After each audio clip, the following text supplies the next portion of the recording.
ఒరిస్సాలో మొక్కలు నాటే కార్యక్రమం చేపట్టిన ఎస్ఎస్ఎంబి 29 టీమ్ మహేష్ బాబు గారు, అట్లానే రాజమౌళి గారు, అలాగే ఎస్ఎస్ కార్తిక, అలాగే ఇంకా ఈ ఎస్ఎస్ఎంబి 29 పనిచేస్తున్న చిత్రబృందం అందం కూడా ఒడిస్సాలో మొక్కలు నాటే కార్యక్రమం అయితే ఏర్పడ్డారనమాట. ఎందుకంటే దానికి ఒడిస్సా గవర్నమెంట్ ఒక కార్యక్రమం చేపట్టింది. మన ఆంధ్రాలో, తెలంగాణలో ఎట్లయితే హరితహారం ఈ కార్యక్రమాలు చేస్తున్నామో, సో దాన్ని చూసి ఒరిస్సా వాళ్ళు కూడా ఆ ప్లాంటింగ్ అనేది ప్రతి ఇంట్లో కూడా మొక్క ఉండాలి, ఎక్కడైతే ఖాళీ ప్లేసెస్ ఉన్నాయో అక్కడ అన్నీ కూడా మొక్కలు ఉండాలి అని చెప్పి దాన్ని ఇనిషియేట్ అయితే తీసుకున్నారనమాట. సో అది చేస్తున్నప్పుడు వీళ్ళు ఎట్లానో అక్కడ షూటింగ్లో ఉన్నారు కదా అని చెప్పి వీళ్ళతో కలిసి అప్రోచ్ అయ్యి ఆ మొక్కలు అయితే నాటించుకున్నారనమాట.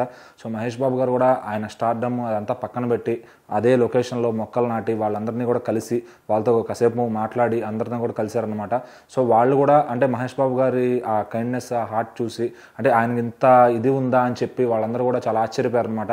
అంటే ఆయన ఒక స్టార్, ఆయన వెళ్ళిపోయిన తర్వాత మూవీ టీం అన్నా చేసేయచ్చు ఆ పనేదో, బట్ ఏంటంటే అడగంగానే ఒప్పుకొని ఆయన కొంచెం టైం ఇచ్చి ఆ మొక్కలు నాటడం, ఆ కార్యక్రమాన్ని ఆయన తీసుకోవడం అనేది అక్కడ అతనికి ఉన్న డౌన్ టు ఎర్త్ నేచర్ అనేది కనపడుతుంది అనమాట.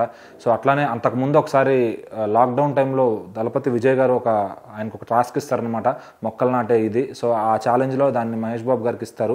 సో ఆయన చేసి ఆయన ఇంకొకరికి ఇస్తారనమాట. సో అట్లా ఒకరికొకళ్ళు వరల్డ్ మొత్తం కూడా అట్లా మొక్కలు నాటుకుని అలా వాళ్ళ ఫ్రెండ్స్కి షేర్ చేసుకుంటారని చెప్పి, అట్లానే అప్పుడు మహేష్ బాబు గారు అట్లానే విజయ్ గారు నాటినప్పుడు వాళ్ళ ఫ్యాన్స్ కూడా మేము కూడా నాటుతున్నాం మీరు చెప్పారని చెప్పి అటు అందరూ కూడా వాళ్ళు కూడా ఫోటోలు పెట్టడం జరిగిందనమాట.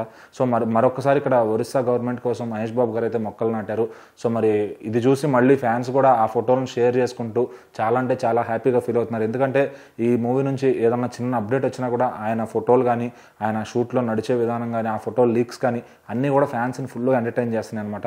సో ఈ సినిమా ఒక 2 సంవత్సరాలు 3 సంవత్సరాలు పట్టచ్చు మూవీ అంతా రెడీ అయ్యి రిలీజ్ అయ్యేసరికి. సో మరి అప్పటిదాకా ఇటు ఫ్యాన్స్ అంతా కూడా ఇటు రిలీజ్లు, అట్లాగే ఇట్లాంటి పోస్టర్లు, లేకపోతే ఇలాంటి ఏమైనా గవర్నమెంట్ ఇనిషియేటివ్స్లో మాత్రం మహేష్ బాబు గారు అయితే అఫీషియల్గా కనిపిస్తారు. సో అంతే తప్ప ఆయన లుక్ని ఎక్కడ బయట రివీల్ చేయకుండా తిరుగుతున్నారు కాబట్టి, సో ఇంకా ఆయన ఫోటోలు ఎక్కడ కనిపించినా కూడా ఫ్యాన్స్ అయితే ఫుల్గా ట్రెండ్ చేస్తున్నారు అనమాట. సో చూద్దాం మరిన్ని అప్డేట్స్ ఇంకెలా ఇస్తారు, ఏ రకంగా మహేష్ బాబు గారు దీనిలో పార్టిసిపేట్ చేస్తారు అనేది ముందు చూద్దాం.